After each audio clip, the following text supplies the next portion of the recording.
Marcos, Marcos capítulo 6, del 1 al 13.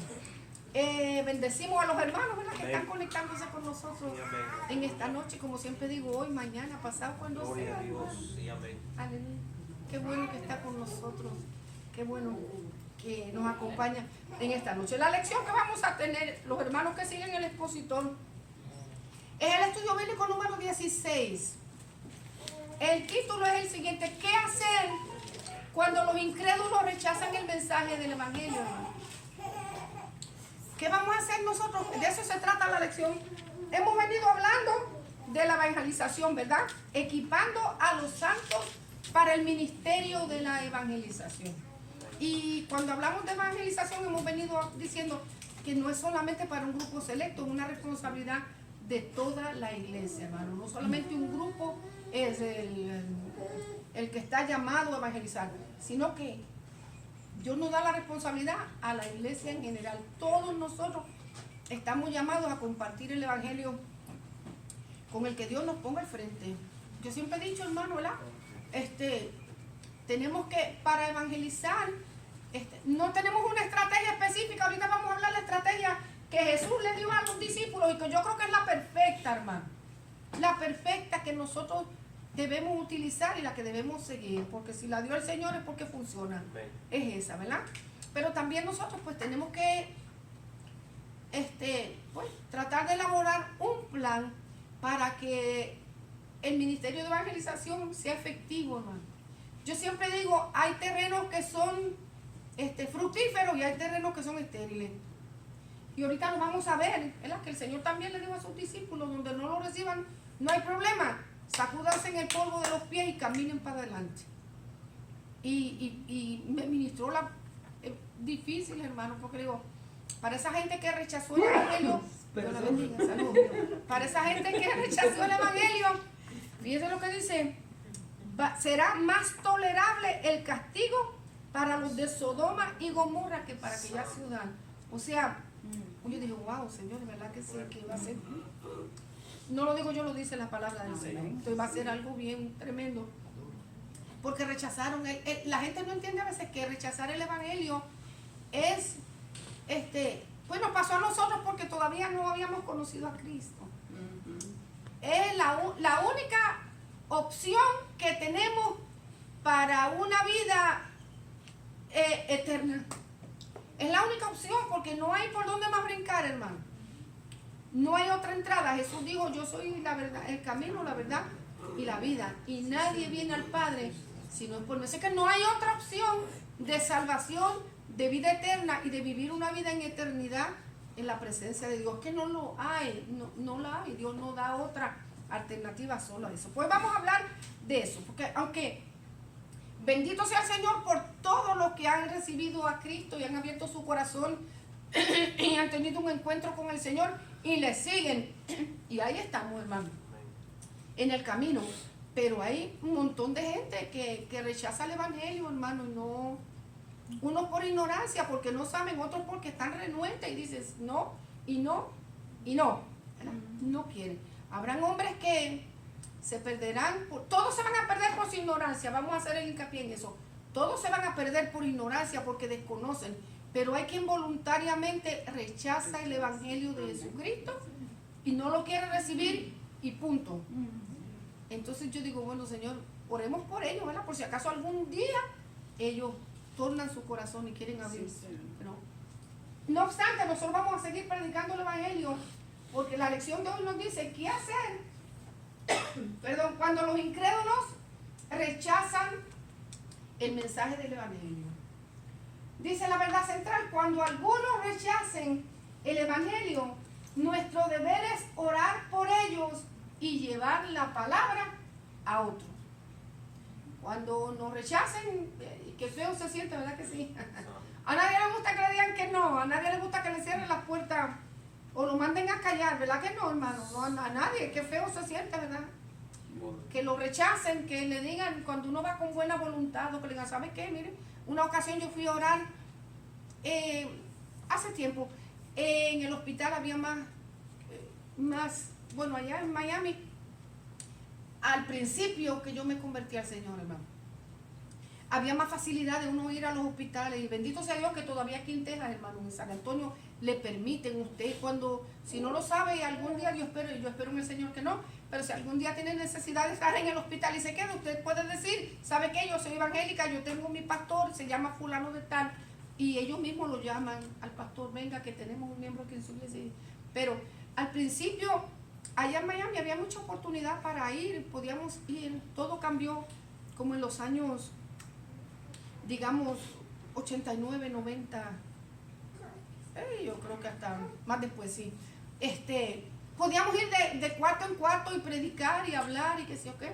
Y me acuerdo que fui a este cuarto de esta dama que estaba muy mala, ya estaba su esposo, era judía, y me dijo, ¿sabes qué? No me hables de Jesús. Me pasmó, hermano, yo que iba con tanto gozo. Me pasmó, yo muy alegre predicarle a Cristo. Me dijo así bien claro, no me hables de Jesús, pero me lo dijo, hermano, de una manera tan tajante que me pasmó, me quitó el gozo. Y el esposo, muy amable, el Señor, yo creo que me dio hasta con ganas de llorar, haciendo un pucherito y todo, por el baño que me dio la señora. Me dijo, Jesús solamente fue un buen maestro, pero a mí no me interesa saber nada de él, no me hables de Jesús. Ok, está bien. Y el Señor, muy amable, me llevó hasta la puerta. Me dijo, ¿sabes que nosotros somos judíos? Consideramos que, pero muy amable, si ella me hubiera dicho eso, pues, pero ok, está bien. Somos judíos y nosotros no creemos en Jesús. Y perdónala que ella estaba bajo los efectos de la medicina. Y me fui, hermano. No me quitó los ánimos para seguir predicando, pero fueron una de las primeras experiencias que yo sufrí cuando alguien rechaza el evangelio. Después otro día fuimos con una hermana, la hermana Vilma, todavía ella está viva, bendito sea el Señor, ojalá le da muchos años de vida. Fuimos a predicar al hospital, hermano. Un día fuimos, como siempre acostumbramos todos los domingos, y nos llamaron la policía y todo, nos sacaron del hospital, hermano. Nos sacaron del hospital y pues le digo, vamos, me dijo, vámonos, esto es nuevo, vámonos, nos quedamos. Y me acuerdo que nos pasamos en un McDonald's que había ahí, paradita, y ahí vino la policía, la seguridad y la policía y todo, y bueno, hermano, bendito sea el Señor que no nos dijeron nada. Y ella le dijo, mira, nosotros estamos acostumbrados a venir aquí, entonces le dijo, no, eso es prohibido ahora en las instalaciones del gobierno aquí en Miami-Dade, es prohibido, tienes que pasar, el mismo policía nos dijo, tienes que pasar por un entrenamiento, etcétera, etcétera, etcétera, y por favor no vuelvas a entrar, porque si ustedes vuelven a entrar, nosotros no las tenemos que llevar. Y yo, ay, santísimo, que salgamos a las 6 de la tarde en las noticias. Vámonos, le dije, vamos. Y de ahí pues decidimos entonces tomar un entrenamiento, ¿verdad que sí? Muy bueno, hermano. Y ya cuando entré así con mi pacha, decía, ay, sácame ahora si eres guapo, dale que, ay, sácame ahora si te atreves. Tuve que pasar por un entrenamiento, hermano. Y nos dieron nuestro badge y todo, ¿verdad?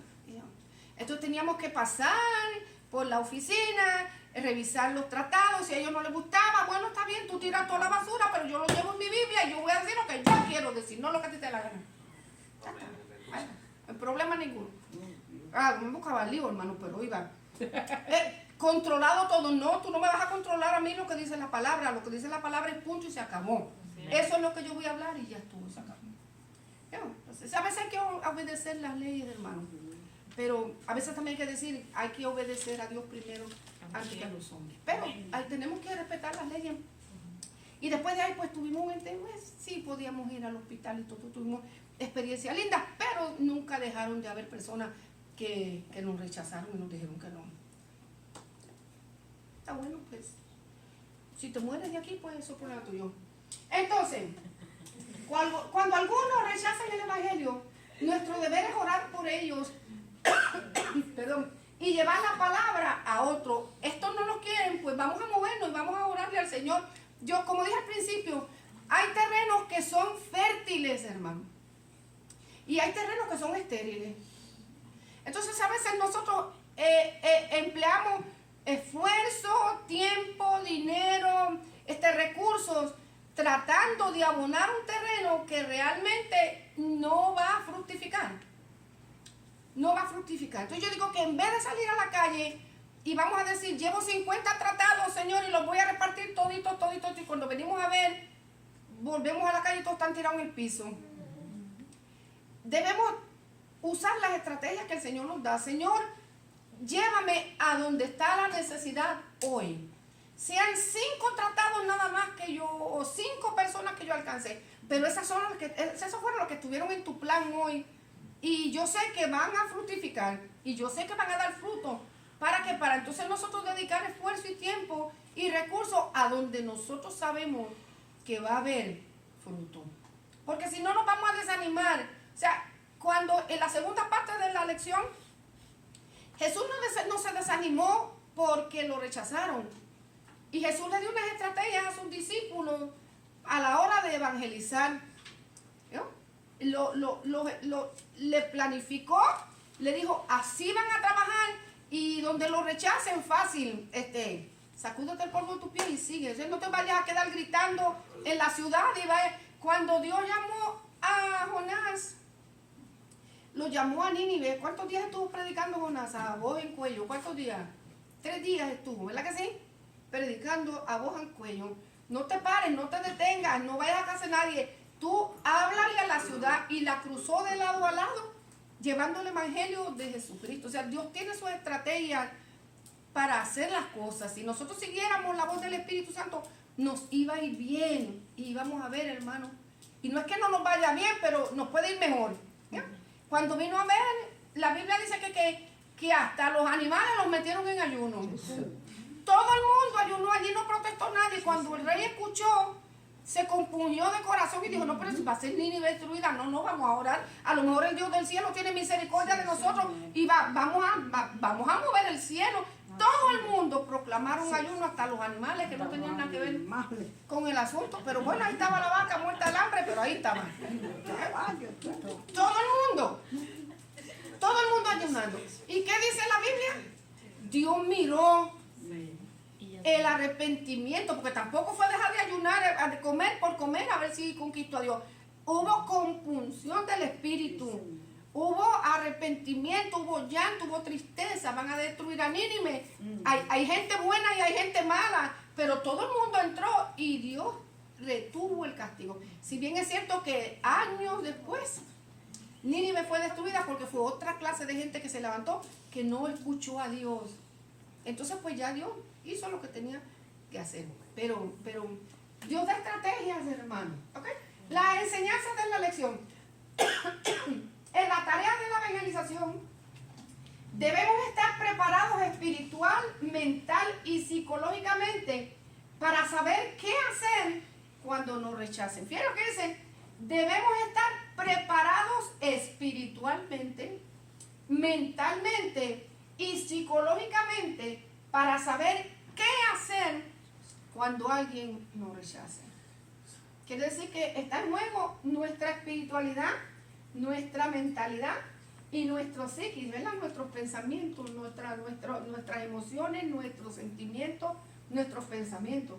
Se ponen en juego cuando alguien nos rechaza y dice, ¿valdrá la pena entonces seguir el pepe? Oye, hermano, y si nos rechazan y nos dicen, no va bien, porque hay gente que los apalean, los corren, les dicen, los insultan y hasta les pegan, hermano, por predicar el evangelio. Es más, hasta los matan por predicar el evangelio.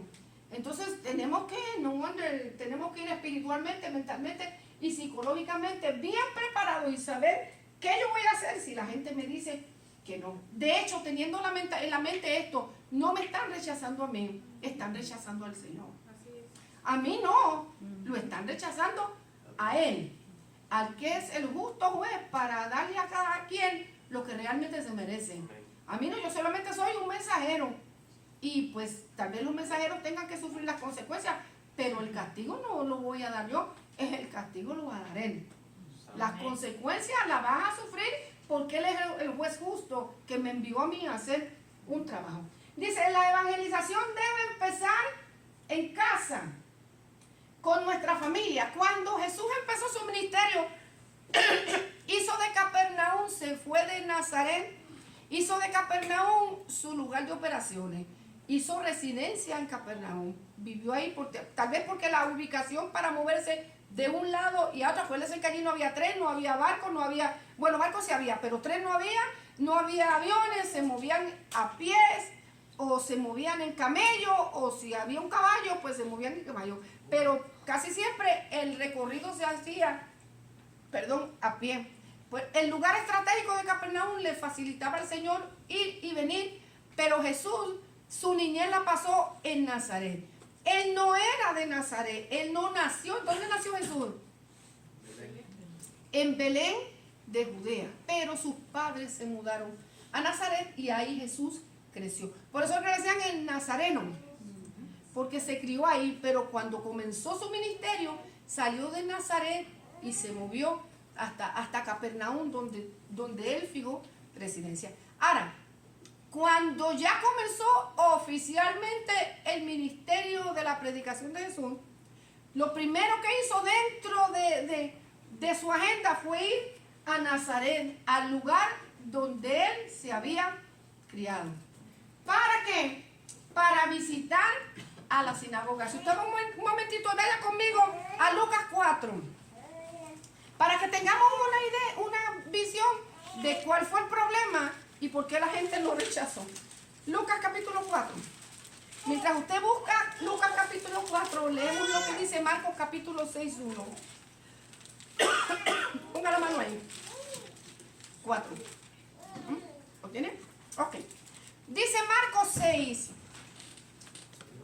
Marcos 6, que es donde estamos en la lección, y ahora vamos a leer Marcos 4. Dice, Lucas 4. Salió Jesús de allí y vino a su tierra, que era Nazaret, y le seguían sus discípulos. Estoy leyendo Marcos para después leer lo que sucedió en la visita de la sinagoga. Y llegando el día de reposo, comenzó a enseñar en la sinagoga, y muchos, oyéndole, se admiraban y decían, ¿de dónde tiene estas cosas? ¿Y qué sabiduría es esta que les da? ¿Y estos milagros que por sus manos son hechos? ¿No es este el carpintero, hijo de María, hermano de Jacobo, de José, de Judas y de Simón? ¿No están también aquí con nosotros sus hermanas? Y se escandalizaban de él. Y no pudo allí hacer ningún milagro, salvo que sanó a unos pocos enfermos, poniendo sobre ellos las manos. Y estaba asombrado de la incredulidad de ellos, y recorría las aldeas de alrededor enseñando. Ok, nos está hablando del episodio cuando Jesús llegó a Nazaret y lo primero que hizo fue visitar la sinagoga los sábados, porque siendo judío, él fue criado en la ley judía, en la ley judía, y la práctica de ellos era que ir todos los sábados a la sinagoga y aprender, siendo un rabino, porque ya había comenzado el ministerio de la enseñanza, de la predicación, de los milagros, de las liberaciones, etcétera, etcétera, etcétera. Ya la fama del Señor había comenzado a difundirse, ¿verdad? Ya la gente había comenzado a escuchar de él. Y cuando llegó a Nazaret, ya él vino con sus 12 discípulos, ya había escogido a sus discípulos y comenzó la tarea de entrenamiento en la evangelización. Cuando llegó a Nazaret, visitó la sinagoga. Ahora sí nos vamos a Lucas capítulo 4, verso 16. Dice, y vino a Nazaret, donde se había criado, y el día de reposo entró en la sinagoga conforme a ¿qué? A su costumbre, y se levantó a leer. No todo el mundo podía leer en la sinagoga, tenía que tener ¿qué? Fama de rabino o de maestro. ¿Para qué? Para que le pudieran invitar, porque eso no era así, dame el libro y yo voy. No es como hoy, yo quiero leer un verso bíblico y usted se para y lo hace. En aquel entonces no, en aquel entonces tenía que ser invitado si es que usted era versado en la escritura. Y era reconocido como un buen rabino, como un buen maestro. Lo invitaron a leer. Dice, y se le dio el libro del profeta Isaías, y habiendo abierto el libro, halló el lugar donde estaba escrito, el Espíritu del Señor está sobre mí, por cuanto me ha ungido para dar buenas nuevas a los pobres. Me ha enviado a sanar a los quebrantados de corazón, a pregonar libertad a los cautivos y vista a los ciegos, a poner en libertad a los oprimidos a predicar el año agradable del Señor. Y enrollando el libro, lo dio al ministro y se sentó. Y los ojos de todos en la sinagoga estaban fijos en él. Y comenzó a decirle: hoy se ha cumplido esta escritura delante de vosotros. Y todos daban buen testimonio de él y estaban maravillados de las palabras de gracia que salían de su boca. Y decían: ¿no es el hijo de José? Pero como los dos escritores de los evangelios, son 4, no se contradicen, sino que lo que le faltó de la historia a este lo dice más específicamente. Cuando Jesús comenzó a predicar el evangelio, allí en la sinagoga comenzó a hablar las palabras del Señor, hubo una reacción para él. Hubo una reacción en la gente de la sinagoga, de los de Nazaret. Primero, se maravillaban porque Jesús tenía una autoridad que no tenían los miembros de la sinagoga ni los maestros. Porque los maestros enseñaban lo que ellos habían aprendido en las tradiciones de siglos y de siglos y de siglos, y lo hacían vacío, de una forma vacía, sin realmente por hablar, por enseñar y por decir por costumbre. Pero cuando Jesús empezó a enseñar la palabra de Dios, lo que estaba escrito en el rollo de la escritura, le dio vida. ¿Por qué? Porque ¿cuál hizo la diferencia? ¿Por qué la diferencia de la vida en las palabras de Cristo? Porque Él era Dios. Porque Él era Dios y Él había dado la ley. Él sabía con qué espíritu la había dado y comenzó a ministrarla con el espíritu de vida. Es lo mismo que cuando usted y yo escuchamos la palabra del evangelio y miramos y hacemos diferencia entre este predicador y este. Este suena como metal que retiñe, boom, boom, boom, y no pasa nada. Suena palabra vacía, suena palabra sin vida, suena palabra sin unción, no hay un cambio, no hay una transformación, no hay nada. ¿Por qué? Porque no hay vida en él, hermano. Lo que hace la diferencia en la predicación del evangelio es la vida que hay en nosotros, en Cristo. Ahora, cuando escuchamos a este, por muy sencillo que sea el mensaje, hermano, si está lleno de la unción, oigan, hermano, le para los pelos, uno brinca, uno salta la lengua, llora, sabe, se goza en el porque hay vida en esta palabra, es la vida del Espíritu Santo lo que hace la diferencia. Entonces, a la gente cuando comenzó a oír a Jesús, la vida estaba hablando porque Él era la vida. Y se maravillaban el evangelio. ¿Cuándo fue que empezaron a tropezar los de Nazaret? Cuando Jesús estaba reclamando que Él era enviado del Padre. Uy, espérate, aquí hay un problemita. Este está predicando que viene del cielo, este está predicando la relación que tiene con Dios. Pues si este no es el hijo de aquella señora. Si este no es el carpinterito aquel que trabajaba aquí, que se fue y que lo perdimos de vista. Este no es el carpintero, este no es el hijo de María. Este no es el hermano de fulano, de sutano. ¿Y de dónde sale este ahora que tiene la relación? Inmediatamente empezó a funcionar que la incredulidad. ¿Verdad que sí? ¿Qué quiere decir la palabra incredulidad? ¿Qué es eso de incredulidad, hermano? La incredulidad. ¿Qué es la incredulidad? Que no creen. Que no creen. La falta de fe. ¿Verdad que sí? La falta de creer, de una creencia en lo que sea. En este caso, hermano, la falta de la creencia en la palabra del Señor. Lo miramos, lo vimos crecer, sabemos quiénes son sus familias, sabemos quiénes son sus hermanos, y ahora viene diciendo que es del cielo y que viene con un mensaje distinto. La gente, óigame, qué difícil es trabajar con alguien, y eso se lo pasa afuera y adentro también. Ay, hay gente que, hermano, que no cree ni en la luz eléctrica. ¿Es nadie? Entonces, ¿qué pasó? La incredulidad provocó en la gente rechazo al evangelio que Jesús trajo. Pero como un deber, yo pienso que como un deber, hermano. Él fue primero a su lugar de origen. Cuando usted y yo nos convertimos a Cristo, Dios espera que el primer lugar, el primer público, la primera audiencia que nosotros tengamos sea nuestra propia familia. ¿Por qué a veces no le predicamos a nuestra propia familia? Porque nos conocen. Ay, qué buena gente era. Nos conocen, ¿verdad que sí? Nos conocen. Pero eso es lo lindo del evangelio, que nos conocíamos que eran metralla y ahora nos conocen que somos gente nueva en Cristo, hermano. Eso es lo lindo del Evangelio. Me conociste como era la antigua criatura. Ahora yo vengo con un mensaje distinto, de una vida distinta. Ahora, si voy a seguir siendo la misma metralla, pues ni se preocupe por hablar, hermano. Exacto. Nadie va a creer ni aunque usted diga lo que diga. ¿Vio? Me explico. Ahora, aquel que ha tenido una experiencia con Cristo, que ha sido renovado, que ha tenido un encuentro con Jesús, el Espíritu Santo da testimonio de ¿qué? De que hay una nueva criatura, un nuevo cambio. Pero Dios espera que nosotros le prediquemos a nuestras propias familias. A veces no lo hacemos porque nos da pena, porque nos da vergüenza, porque, ay, si son duros, imagínense gastar la saliva. No importa, gaste la saliva. Tome agua que se le cree. Las glándulas salivales le van a dar más. Háblele de Cristo. Y si es que nuestro testimonio no está, porque ahí tenemos en el otro lado de la moneda, hermano. Cuando nosotros venimos a Cristo tiene que haber un cambio en nosotros. Porque no vamos a predicar el Evangelio, hermano, en ropas menores, ¿verdad que no? No, tiene que haber un cambio en nosotros.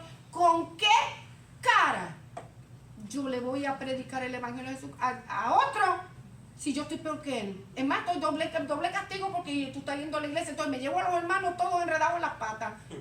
Tú, ay muchachos, si yo voy a ser como un cristiano como tú. Y a veces la gente tiene razón, hermano.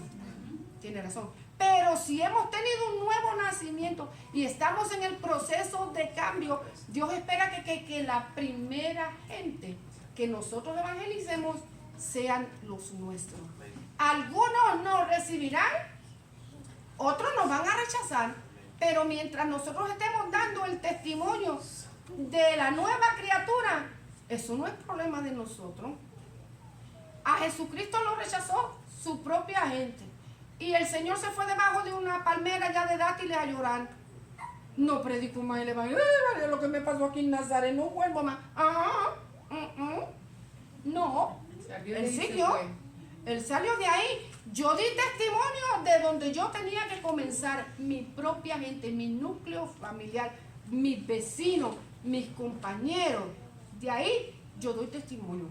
Pero yo sigo. Y fíjense, dice, no pudo allí hacer ningún milagro, salvo que sanó a unos pocos enfermos, poniendo sobre ellos las manos. Empezó el pleito desde la sinagoga y terminó en la calle. No por Jesús, sino porque la gente no creía. Estaba ansioso el Señor porque allí había necesidad de hacer que milagros, prodigios y portentos, porque la misión de Jesús fue que presentar el Evangelio de Dios a los hombres. Pero no pudo hacer unos pocos milagros, porque la incredulidad es un estorbo para el avance del Evangelio, hermano. Hubo lugares donde Jesús no pudo hacer milagros. Cuando nos enfrentamos a algún aparente fracaso en la tarea de evangelización, no nos sintamos derrotados. Hagamos nuevos planes y sigamos adelante. El que la gente rechace el Evangelio de Jesucristo no es razón para que nosotros nos vayamos atrás y digamos, no voy más. Jesús no se quedó llorando. Jesús hizo, al que abrió el corazón y hizo pocos milagros, pero la falla no estuvo en él. La falla no estuvo en el mensaje que Jesús llevó, en la palabra. No hay nada más poderoso en este universo ni en el venidero que la palabra de Dios, hermano. Amén. La palabra de Dios tiene autoridad y poder. Y fíjense que la Biblia dice que no viene atrás vacía. Ella va a hacer aquello para lo cual Dios la envió. Cambios, transformaciones, sanidades, liberaciones. La palabra del Señor, sobre la palabra de Dios no hay nada más poderoso, hermano. O sea, el mensaje no estuvo en la voluntad del Señor. El Señor estaba allí ¿para qué? Para dar testimonio de las maravillas del Padre. La incredulidad es el estorbo para el avance. ¿Cuál debe ser nuestra actitud? ¿Tú no crees? Bueno, ¿no crees? No crees. Si no crees, no voy a detenerme porque tú no creas. Total, el que te está acarreando la condenación eres tú, porque la Biblia dice que el que creyere y fuera bautizado será salvo, más el que no creyere será condenado. O sea, ellos mismos se condenan. La gente que rechaza el Evangelio se condena. ¿Yo qué voy a hacer? Orar por ellos y llevarle la palabra a otros. Allí estaban los discípulos del Señor. allí estaban los discípulos del Señor. Y yo me imagino que para ellos, no es porque la Biblia lo diga, pero yo me imagino que para ellos tiene que haber sido un golpe de impacto. Llegaste a tu casa, llegaste a tu gente, llegaste a tu pueblo y no creyeron el mensaje tuyo. Y no pudiste hacer. Yo me imagino que los discípulos estaban contentísimos. Era su primera gira misionera. Su primera gira. Imagínense, hermano, que lo manden a la gira misionera y bajando el pie del avión lo metan preso. Va a volver otra vez. Sí, ya, dígame que sí. Que lo metan preso, hermano. No va a volver, se le quitan las ganas. Se agüita quiera, como dicen los hermanos mexicanos. Los discípulos estaban allí mirando. No pudiste hacerme. Ellos ya tenían la experiencia de haber visto a Jesús haciendo milagros, prodigios, cosas maravillosas. Los invito, vamos conmigo a Nazaret, que vamos a predicar allí. O sea, todas esas experiencias nos sirven a nosotros, hermanos. Son de bendición a nuestra vida. No siempre nos van a recibir con el evangelio. Habrá momentos que la gente sea reacia y nos diga que no. Jesús no se intimidó por eso. La falta no estaba ni en Dios ni en la semilla que Jesús había dado. Lo importante es saber qué voy a hacer o qué pasos voy a seguir cuando alguien me rechace o cuando en un lugar me rechacen el evangelio. Tal vez el cambio de estrategia, ¿qué yo voy a hacer? Jesús inmediatamente elaboró un plan. Y yo no digo que lo elaboró, el Señor sabía las cosas que iban a pasar. A Cristo nadie lo toma, mira, Dios nada lo toma por sorpresa. Él sabía, hay que pasar por las experiencias, hermano, para saber qué vamos a hacer. Lo rechazaron en Nazaret, vamos caminando, que no nos vamos a quedar aquí. Hay un trabajo que hacer y lo vamos a hacer. ¿Sabía Jesús que lo iban a matar, hermano? ¿Sabía Jesús que iba a morir al final de su ministerio en la cruz del Calvario? En el huerto de Getsemaní aquella noche orando, ¿sabía lo que le esperaba? No se echó para atrás, hermano. Él no se fue corriendo, ni hizo como nada, búscame un barco que me voy, Pedro. Búscame el ticket más lejos que tú encuentres, que me voy a montar. Y no, allí se quedó porque él sabía que tenía una misión que cumplir. Con los discípulos allí en Nazaret pasó lo mismo. No nos vamos a quedar aquí llorando, no vamos a dejar nuestra gira misionera, no la vamos a dejar. Vamos adelante, miren lo que dice. Pasado un tiempo, porque pasó un lapso de tiempo entre este episodio de Nazaret al siguiente viaje misionero, que realmente fue la primera gira evangelística de los apóstoles. Dice, después de estas cosas, verso 7, vámonos acá, sí, porque acá me gusta más acá. En la Biblia, porque nos pone a brincar unos cuantitos versos, se nos van. Marcos 6. Ok, dice, perdón. Después llamó a los 12 y comenzó a enviarlos de dos en dos y les dio autoridad sobre los espíritus inmundos y les mandó que no llevasen nada para el camino, sino solamente bordón. ¿Qué es un bordón? Un bastón, ¿no? Un bastón. Ni alforja, ni pan, ni dinero en el cinto, sino que calzasen sandalias y no vistiesen dos túnicas. Y le dijo, ¿por qué lo mandó a que calzaran sandalias? Los apóstoles podían calzar. Porque muchos de ellos caminaban descalzos. Había gente que caminaba descalza en aquel entonces. Y había mucho que... ¿Qué dijiste? ¿Qué dijo, hermano? Que los zapatos le calzaban. Que no podían calzar los zapatos. No, en aquel entonces no se vestía zapato, hermano. Que era, Pura entonces, sandalia. era pura sandalia nomás. caite. Era, puro caite, si usted quiere llamarle caite, pura sandalia. Sí, lo que pasa es que los riquitos se ponían las sandalias más finas. Ya, más con perlas y cosas y brillo y los demás, pero habían discípulos que caminaban descalzos, porque tal vez, ¿verdad? Era un viaje largo, era un camino que había que caminarlo a pie, iban a ser días en la administración, entonces necesitaban calzarse sandalias y no vistiesen dos túnicas. Y dijo, donde quiera que entréis en una casa, posad en ella hasta que salgáis de aquel lugar. Y si en algún lugar no os reciben ni os oyeren, salid de allí y sacudir el polvo que está debajo de vuestros pies para testimonio de ellos. De cierto digo que en el día del juicio será más tolerable el castigo para los de Sodoma y Gomorra que para aquella ciudad. Y saliendo predicaban que los hombres se arrepintiesen y echaban fuera muchos demonios y ungían con aceite a muchos enfermos y los sanaban. La estrategia del Señor, tiempo después del rechazo de Nazaret, preparó a los discípulos. Bueno, es tiempo de que vayan ahora ustedes solitos. No sé, porque la Biblia en sí no registra, hermanos, qué sucedió entre este tiempo y este tiempo. Pero yo me imagino que el Señor siguió predicando, que el Señor siguió haciendo obras, que el Señor siguió visitando enfermos, que el Señor siguió ministrando y enseñando la palabra. Tal vez no en Nazaret, pero en otros lugares a donde él iba. Ahora, le dio la orden a los discípulos, ahora le toca a ustedes. Dice, planificó una estrategia con los 12 discípulos. Dice la Biblia que los llamó, y nosotros hemos estado estudiando lo que es el llamamiento para la salvación y lo que es el llamamiento para la evangelización, para entrar en el ministerio. Acuérdense que el Señor estaba preparando a los discípulos para que ellos tomaran el lugar de Él cuando Él regresara al reino de su Padre. Y solamente tenía ¿cuánto tiempo para entrenarlo? 3 años y medio más o menos, por ahí. 3 años y medio, hermano, para agarrar a aquellos hombres y por lo menos, ¿cómo es? Marcarlos con lo más importante de su evangelio para que ellos pudieran salir adelante. Llegó el momento de la estrategia. Primero los llamó, después que los llamó, los envió al trabajo y no los envió con las manos vacías. La Biblia dice que ¿qué?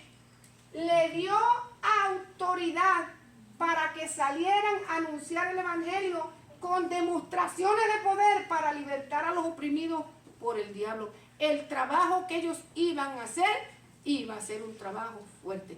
¿Cuál iba a ser? Iban a invadir el terreno del enemigo. Iban a invadir el terreno del enemigo. No podían ir solos, que ahí no trabajaba una AK-45 ni cosa por el estilo, hermano. Ahí no trabajaba eso. Iban a ¿qué? A invadir el terreno de las tinieblas. ¿Qué nosotros hacemos cuando estamos predicando el evangelio, hermano?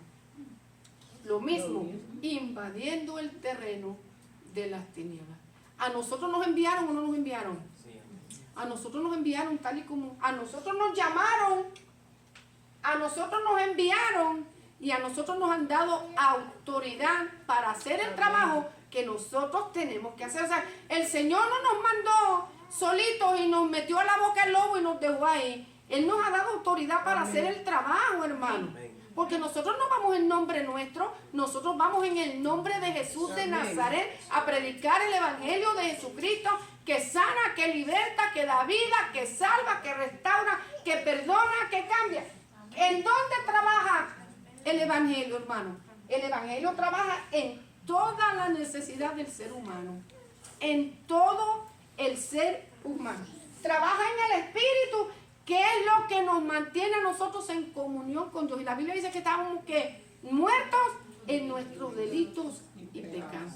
Nuestro espíritu revive cuando tenemos un encuentro con Cristo y el Espíritu de Dios viene y nos aviva. Entonces podemos tener comunión con Dios.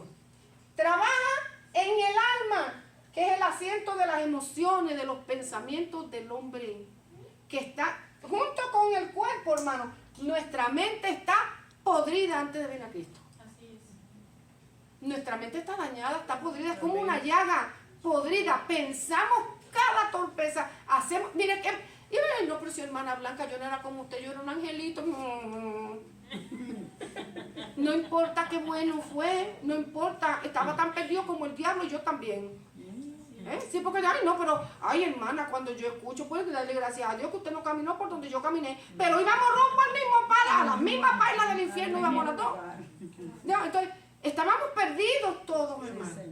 Nuestra mente estaba enferma, nuestras emociones estaban enfermas, estaban podridas, estaban dañadas. Éramos un llaga desde la cabeza hasta los pies, por dentro y por fuera. El pecado apesta, punto. El pecado pudre a la gente, hermano. Amén. Entonces, cuando vino el Evangelio, nos sanó por dentro y nos sanó por fuera, porque el Evangelio nos libertó, nos perdonó, nos limpió, la sangre de Cristo nos purificó, nos derramaron aceite sobre nuestra cabeza, nos ungieron, nos quitaron las vestiduras apestosas, nos vistieron de gloria, estamos revestidos con poder. Óigame, hermano, estamos sanos, somos nuevas criaturas. Dios puso óleo de alegría en nosotros. Yo no entiendo, hermano, el cristianismo que mucha gente vive con una amargura, con una tristeza, con un enojo, con una cara así como de mala gente, de matón. ¿Verdad que no? Cuando Dios nos ha dado a nosotros gozo, alegría en el Espíritu. Amén. Sí, hermano, a veces pretendemos una santidad que embuste no tenemos, porque cuando nosotros somos santos y el Espíritu de Dios vive en nosotros, brincamos, saltamos, nos gozamos, somos transparentes, pero Dios da testimonio de que no somos. Cuando somos sanos por el Espíritu Santo. Yo no tengo necesidad de que nadie me diga, uy, la hermana está pecando, porque yo sé a dónde voy. Amén. Aquí está la Biblia que me enseña y me dirige, el Espíritu Santo me dirige. Hoy no deje que nadie le apague el fuego, hermano. Que nadie le quite el gozo. Aleluya. Y si no tiene gozo, véngase al altar, pero volar corriendito, que ahí está la sanidad. Hoy estoy que no me aguanto ni yo misma, pero estoy en la casa del Señor. Tiro mi cartera y vengo para el altar. Señor, papá, usted me conoce. Estoy que no me aguanto, que no me calienta ni el sol. Pero aquí estoy, Padre Santo. Ayúdeme, papá. Yo quiero tener gozo, yo quiero tener alegría. Yo quiero salir de aquí renovada. Yo quiero salir con gozo, hermano. Ese es el Evangelio. Porque si nos vamos a quedar ahí, Dios mío, como así, como matones, ¿para qué vinimos al Evangelio? A servirle pie de tropiezo a otro, porque estoy, imagínate si aquel tiene aquella cara. Uy, no te pases, muchacha, que come gente. Aquel se come la gente vive y escupe los tragos. El Evangelio responde a todas las necesidades de los hombres, hermano. Todo. Jesús vino a sanar y vino a libertar. El Espíritu, ¿qué digo? El Espíritu del Señor está. Y aquí lo dice. El Espíritu del Señor está sobre mí, por cuanto me ha ungido, ¿para qué? Para dar buenas nuevas a los pobres.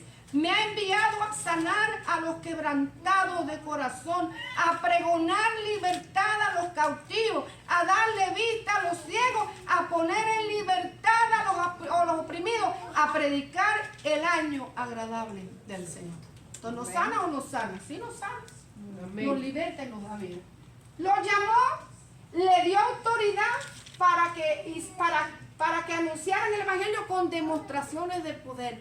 Nosotros, la iglesia, debemos orar al Señor que el Evangelio sea predicado con demostraciones, Padre, de tu poder. Porque hay gente que cree a la palabra y hay otros que creen a los hechos. Jesús lo dijo, el que no cree a la palabra cree que a las obras, a los hechos. Acuérdense que dijimos que la incredulidad es un estorbo para el avance del Evangelio. Y si no crees por la palabra, vas a creer ¿por qué? Por los hechos. O hay gente que miró y dijo, no, pero en este hombre hay algo distinto. Hay otros que creyeron, fueron más simples y creyeron la palabra y no vieron. Jesús dijo que bienaventurados los que creyeron y no vieron, pero también son bienaventurados los que miran y los que creen, hermano, porque hay que orar para que el Señor nos ayude a predicar el Evangelio con demostraciones de poder, porque las demostraciones de poder liberan a los oprimidos por el diablo. ¿Qué estrategia Jesús le dio a sus discípulos? Présteme atención, hermano, que esto es muy importante. Número 1, les enseñó a orar. Queremos un ministerio de poder, sea cual sea, evangelismo, lo que sea, bregar en la casa. Y además, hasta para tener una experiencia íntima con el Señor, hay que ¿qué? Orar. Orar es hablar con Dios. Hay que tomar tiempo para orar. Orar me acerca al Señor. Orar me llena de gozo. Orar me sana. Orar me instruye. Orar me acerca. Orar me llena del Espíritu Santo. Quiero estar llena del Espíritu y tener gozo, pero nunca me acerco a Dios. Hay que Orar en la oración, matamos los designios de la carne y nos llenamos del Espíritu. ¿Qué dice Mateo 5? A ver, Mateo 5. Ponga la manita ahí en Marco. Mateo 5, 6, 5. Dice, a ver, y fíjense la oración que tenemos que hacer. Mateo 6, 5. Y se queda ahí porque los otros van ahí también. Y cuando oréis, no seáis como quieren, como los hipócritas, que ellos aman el orar en pie en las sinagogas y en las esquinas de las calles. ¿Para qué? Para ser visto de los otros. O sea, la oración hipócrita Dios no la escucha. La oración de hipocresía no. Porque, Señor, porque usted sabe, porque usted sabe, que me está mirando, porque usted sabe. A veces nos convertimos en la oración en políticos, hermano. Y nos damos, y la gente se da cuenta de que es una oración vacía y hueca. Más ahorita lo dice el Señor. ¿Ah? Para ser visto de los hombres, de cierto os digo que ya tienen su recompensa. Mas tú cuando ores, ¿qué dice? Entra en tu aposento, cerrada la puerta. Ora a tu Padre que está en secreto. ¿Y qué dice? Y tu Padre que ve en lo secreto te recompensará en público. Hay que tomar tiempo para tener intimidad con Dios. Está bueno que oremos en grupo, está bueno que oremos en la iglesia, está bueno que oremos en la calle, porque hay momentos que nos agarran sin curva y vamos a orar. Ay, no, pero déjame abrirle el templo un momentito para ir al altar. No, ahí mismo donde Dios le abrió la puerta, usted ore. Hay que orar, hermano, donde la oportunidad. Mire, ayer mismo una experiencia, mire, y son cosas, hermano, que yo no se las cuento a usted para que usted sepa lo que yo hago. Son cosas que el Espíritu nos da a nosotros como lecciones para nosotros poder aprender de ellas. Ayer yo salí de mi trabajo y estaba viendo la luz, esperando la luz que cambiara para hacer una izquierda. Y de momento yo oí a alguien que gritaba y gritaba y gritaba. Pero yo no alcanzaba, yo me movía para acá, yo me movía y no alcanzaba. Pasa que usted sabe que los carros tienen un punto ciego que uno ya no puede voltear ahí. Entonces yo miraba, pero yo oía la gritería. De momento yo veo a aquel muchachito que se parecía al de ella, al de Delmi, a Yaret, que venía gritando del Jiffy Lube, ¿verdad? Y hermano, se tiró en la acera, agarró los lentes y empezó a gritar y a gritar y a gritar. Hermano, me dio una tristeza. Yo digo, ¿qué le pasa a esta criatura? Dios mío, mire. Y como ya estaba esperando, no podía voltearme para acá porque tenía carros aquí. Yo iba para la izquierda, tenía otro carro delante y atrás y no podía. Pero yo comencé a orar en el nombre de Jesús, Padre. Yo no sé qué es lo que tiene este muchacho. Padre, dame la oportunidad de yo voltearme, Señor, ayúdame. Y empecé a orar por ese muchacho. Usted no sabe cuál es la necesidad. Cuando veo que del taller sale un muchacho y se sienta ahí a hablar con él y empezó a consolarlo, pues yo me fui a mi casa en todo el camino, hermano. Fui con un taco aquí en mi garganta. ¿Qué le pasará? ¿Qué tiene? Dios nos ha llamado a interceder, hermano. Nosotros sabemos lo que pasó. Nos ha llamado a interceder, a orar, a clamar. Levante oración. No tiene que estar de rodillas en un cuarto. Sí es necesario, porque el Señor nos dijo que es necesario que tuviéramos comunión con Él. Ese es mi tiempo de llorar, mi tiempo personal. Pero ore cuando esté manejando, ore cuando está en la línea de Dios. Nos pone en el corazón lo que nosotros tenemos que hacer, la necesidad de la gente. Amén. Si tenemos que salirnos de la línea del supermercado y hablarle, pasarle cómo está, Dios te bendiga también. Qué bueno que tengas un día bendecido. Eso es todo. Si se le abre la puerta, usted arranque y hable. Pero oremos, hermano, porque la vida de Dios, la oración es lo que nosotros nos va a tener que, en comunión con el Señor, unidos al Señor. ¿Qué cristiano va a poder tumbar el diablo, hermano, si está lleno del Espíritu Santo en comunión con su Padre? Difícilmente, hermano, difícilmente. Pero si hacemos otras cosas y no tomamos el tiempo para orar, somos presa del diablo. El Señor le dijo a los discípulos: quieren demostraciones de poder para liberar, porque este es el trabajo que nos dieron. Hay que orar. Comunión con Dios. Segundo, el Señor les enseñó a ayunar. Mateo 6. Espérense, termino. Y orando no se iban a repeticiones como los gentiles, que piensan que por su palabrería serán oídos. No hagáis semejantes a ellos, porque vuestro Padre sabe de qué cosas tenéis necesidad antes que vosotros le pidáis. Y nos enseña la oración del Padre nuestro. El ayuno, verso 16. Cuando ayunéis, no seáis austeros. Como austero me parece que diptongo, sí. Austeros como los hipócritas, porque ellos demudan sus rostros para demostrar a los hombres que ayunan. De cierto os digo que ya tienen su recompensa. ¿Qué nos dice el Señor? Cuando estés ayunando, no vengas con una cara de tragedia. Dramático. Sí, bien dramático. ¿Qué le pasa, hermana? Estoy macho. Bien espiritualcito. Bien consagradito. Pálido, así se ponen hasta pálido, con esto aquí verde, porque tienen un hambre que se los está llevando pateco. No seáis rigurosos. Sí, vengamos con esa cara. Así hacían los hipócritas, así hacían los maestros, los fariseos y los saduceos. Venían los saduceos demostrando. No, dice, no seas hipócrita. Aquellos ya tienen su recompensa. Pero tú cuando ayunes, ¿qué dice? Unge tu cabeza y lava tu rostro. Peínate bien, date un buen baño que te despierte los ánimos, levántate temprano, prepara el espíritu desde la semana anterior. Señor, este tiempo de ayuno y oración contigo, prepara mi panza, Jehová, que no ruja. Señor, la someto en el nombre de Jesucristo. Me voy a entrar en una disciplina. Es que yo no, mire, realmente yo no entiendo el asunto. ¿Cómo es? Porque si el médico me dice, ¿sabes qué? Mañana tienes un examencito que te voy a tener que meter por la boca y te va a llegar hasta donde te llegue el tubo. Pero tienes que venir a ayunar. Tienes que venir en ayuno. Tranquilo. Y vas a ayunar desde las 12 de la noche anterior no puedes tomar ni agua. Nada.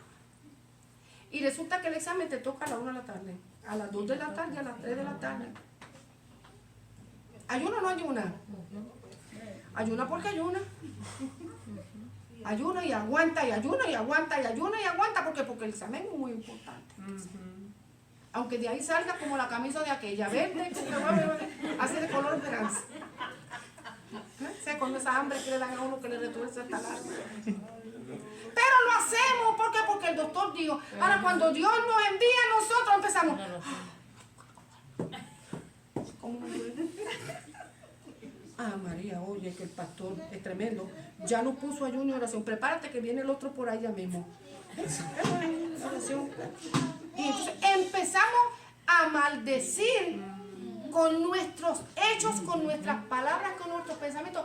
Un día glorioso, un día de preparación espiritual, un día de gozo con comunión. Esta carne no puede tener comunión con Dios. El espíritu sí, hermano. Tenemos que entrenar esta carne para eso. Pensemos a prepararnos. Dejemos el café. Mira, hermano, si a mí me dan yo soy feliz si usted me pone una cafetera así de grande. Pero cuando vamos a ayunar, entrenemos nuestro cuerpo, nuestra mentalidad. Día de gozo, Señor. Día de bendición. Prepara mi espíritu, prepara mi cuerpo en el nombre de Jesucristo. Mire, ¿sabe qué, hermano? Yo a veces hasta me unjo la semana antes de eso, en el nombre de Jesús. Panza en el nombre de Cristo. La necesidad se va en el nombre de Jesucristo. Día de gozo, día de... ¿Por qué? Porque yo me conozco. Yo me conozco, usted también se conoce. Amén, así es. No, usted también se conoce. Amén. Que no puede vivir sin la tortilla y sin el frijol y sin esto y sin el café y con todas las pupusas y todo lo que... Hay que entrenar el espíritu, hay que entrenar nuestro cuerpo. Hay que entrenar. Jesús enseñó a sus discípulos, ¿quieres poder? ¿Quieres autoridad? Esto no se compra en HIV, esto se busca, miren, en la rodilla, buscando y dedicando nuestra vida delante del Señor. Que vamos a tener el espíritu, lucha con nuestra carne, claro que sí la vamos a tener, hermano. Pero Dios nos dijo que no seas austero. Cuando tú ayunes, unge tu cabeza, lava tu rostro. Tienes sueño, acuéstate temprano. Deja el teléfono al lado, acuéstate temprano, descansa, suspende el café, tómatelo clarito. Si no, vete a H&B, cómprate un paquete de esos descafeinados y te va a ir de maravilla. Tómate 2 aspirinas la noche antes y vete a dormir temprano. Oh, pero como no quiere venir roncando, si nos acostamos a las 12 de la noche para las 6 de la mañana. Hoy si venimos traje, imagínense, ya le digo del color de aquella camisa. Unge tu cabeza, lava tu rostro. Fíjate lo que dice, para no mostrar a los hombres que ayunas, sino a tu Padre que está en secreto. ¿Y qué dice ahí? Tu Padre que ve en lo secreto te recompensará lo público. Entra con gozo, entra con alegría. Ay, hermana Blanca, usted no cabecea. Yo cabeceo. Cuando cabeceo, sabe que en el nombre de Jesús. Sabe, va, gloria a Dios. Aleluya. Va. ¿Por qué? Porque si me siento me duermo. Si me siento me duermo. Yo voy para 62. Me duermo, hermano. No siempre, yo sé que nuestro cuerpo está dispuesto, hermano, para hacerlo. Pastora, también en el ayuno, a veces nosotros no ayunamos porque creemos que todo está bien, pero depende de una necesidad que nosotros tengamos, nos vamos de rodillas, de ayuno y de orar y 3 semanas si es posible, porque depende de la necesidad, pero a veces que el pastor dice, ay no, pero si yo todo está bien. Y no ¿para qué sabemos voy a ir? cómo Y nos nosotros preparamos.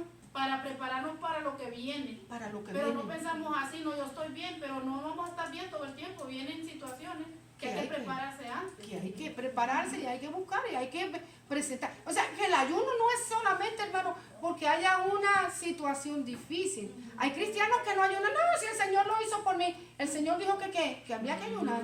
Que había que, y nos dio hasta las pautas de cómo hacerlo.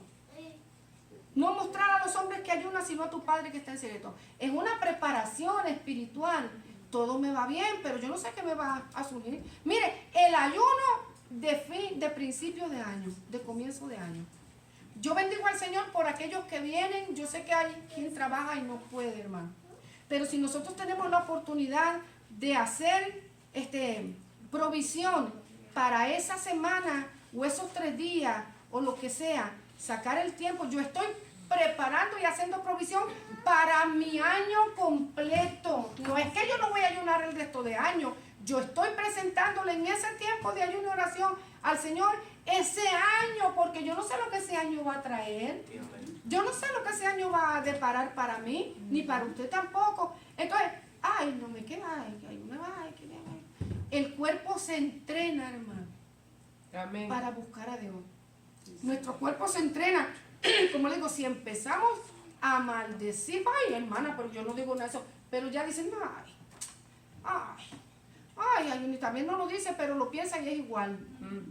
Entonces comenzamos que a maldecir un tiempo que va a ser de beneficio para mi vida espiritual, que va a ser porque Jesús lo dijo, y si Jesús lo dijo, no muestres a los hombres que ayunan, a tu Padre que está en secreto, y tu Padre que ve en secreto, que dice, te recompensará en público. Los enseñó a ayunar, les enseñó, ya voy a terminar, dependencia espiritual y material del Espíritu Santo. Lucas capítulo 24, miren, ahí mismo lo dice, Lucas capítulo 24, del 46 al 49, porque esta obra no es con mi fuerza. Esto, como es un plan de Dios y es una obra de Dios, hay que llevar el evangelismo a cabo a la dirección del Señor. Dice 46, y le dijo, hablándole Jesús a sus discípulos, así está escrito y así fue necesario que el Cristo padeciese y resucitase de los muertos al 3er día, y que se predicase en su nombre el arrepentimiento y el perdón de pecados en todas las naciones, comenzando desde Jerusalén.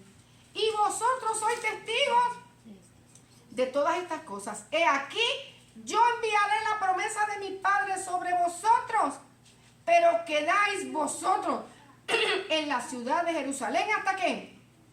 Hasta que seáis investidos del poder de lo alto. Entonces, lo otro que enseñó, dependencia total del Espíritu Santo. Este trabajo no lo vamos a hacer nosotros, podemos hacer una estrategia, podemos pensar, podemos hacer organización, podemos, hermano, tomar, ¿verdad?, los puntos que vamos a tomar y que vamos a organizar, pero sin la dirección del Espíritu Santo no vamos a lograr nada.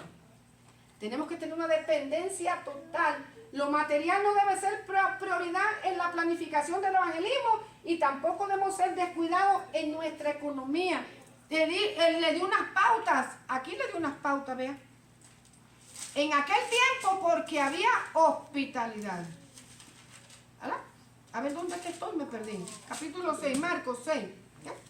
En cualquier lugar le dijo, no lleves nada para el camino cuando los mandó. Solamente lleva un bordón.